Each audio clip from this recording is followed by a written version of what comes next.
নমস্কার বন্ধুরা, আমি অনন্যা চলে এসেছি আমার নতুন চ্যানেলে। সবাইকে স্বাগতম। আজকে শনিবার, তাই আজ বাড়িতে নিরামিষ হয়েছে। রান্নাটা আপনাদের দেখাতে পারলাম না ঠিকই, কিন্তু নিশ্চয়ই পরের ভিডিওতে দেখাবো। তাই আজ রান্না করেছি ভাত, শুক্তো, গিমা শাকের বড়া, পটল পোস্ত, পুঁই শাকের চচ্চড়ি, আলু পোস্ত, টকের ডাল ও শশাও পাতে আছে। মা, একদমই ভুলে গেছি বলতে, ক্ষমা করে দেবেন আমাদের।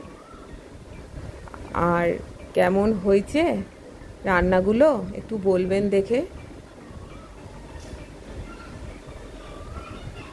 এখন তাহলে আসি। ভিডিওটি ভালো লাগলে চ্যানেলে লাইক, কমেন্ট ও শেয়ার করবেন। দেখা হবে আবার পরের ভিডিওতে। ও চ্যানেলটিকে সাবস্ক্রাইব করতে ভুলবেন না। এভাবে আমার পাশে থাকবেন। তাহলে আসি, বাই।